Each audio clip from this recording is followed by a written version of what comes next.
The Orange Fairy Book. Preface. The children who read fairy books or have fairy books read to them do not read prefaces. The parents, aunts, uncles, and cousins who give fairy books to their daughters, nieces, cousins, and leave the prefaces unread. For whom, then, are prefaces written? When an author publishes a book out of his own head, he writes the preface for his own pleasure. After reading over his book in print, to make sure that all of the U's are not printed as N's and all the N's as U's in the proper names, then the author says, mildly in his preface, what he thinks about his own book, and what he means to prove it, if he means it to prove anything. And why is it not a better book than it is? But perhaps nobody reads prefaces except the authors and critics, who hope they will find enough of the preface to enable them to do without reading any of the book. This appears to be the philosophy of prefaces in general, and perhaps authors might be more daring and candid than they are in Advantage, and write regular criticisms of their own books in their prefaces, for nobody can be so good a critic of himself as the author, if he has a sense of humor. If he has not, the less he says in his preface, the better. These fairy books, however, are not written by the editor, as he has often explained, out of his head.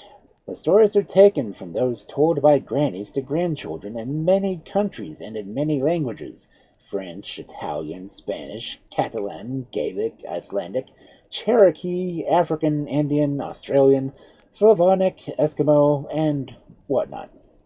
The stories are not literal or word-by-word translations, but have been altered in many ways to make them suitable for children. Much has been left out in places, and the narrative has always been broken up into conversations, the characters telling each other how matters stand, and speaking for themselves, as children, and some older people, prefer them to do. In many tales, fairly cruel and savage deeds are done, and these have been softened down as much as possible, though it is impossible, even if it were desirable, to conceal the circumstance that popular stories were never intended to be tracts and nothing else. Though they usually take the side of courage and kindness and the virtues in general, the old storytellers admire successfully cunning as much as Homer does in the Odyssey. At least, if the cunning hero, human or animal, is the weaker, like Odysseus, Brer Rabbit, and many others, the storyteller sees little to intellect but superior cunning. But why Tiny Jack gets the better of the giants? In the fairy tales of No Country are improper incidents common, which is to the credit of human nature, as they were obviously composed mainly for children. It is not difficult to get rid of this element when it does occur in popular tales. The old puzzle remains a puzzle. Why do the stories of the remotest people so closely resemble each other? Of course, in the immeasurable past, they could have been carried on about by conquering races, and learned by conquering races from vanquished peoples. Slaves carried them far from home and brought their stories with them into captivity. Wanderers, travelers, shipwrecked men, merchants, and wives stolen from alien tribes have diffused the stories. Gypsies and Jews have passed them about. Roman soldiers of many different races moved here and there about the empire and have trafficked in them. From the remotest days, men have been wanderers, and wherever they went, their stories accompanied them.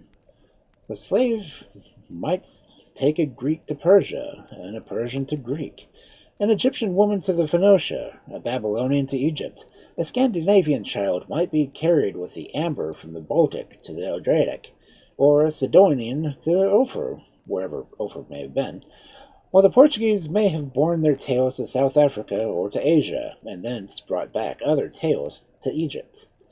The stories wandered wherever the Buddhist missionaries went, and the earliest French voyagers told them to the Red Indians. These facts help to account for the sameness of the stories everywhere, and the uniformity of human fancy in early societies must be the cause of many other resemblances. In this volume, there are stories from the natives of Rhodesia collected by Mr. Fairbridge, who speaks their native tongue, and one is brought from Mr. Cripps from another part of Africa, Uganda. 3 tales from the Punjab were collected and translated by Major Campbell. Various savage tales, which needed a good deal of editing, are derived from the learned page of Journal of the Anthropological Institute.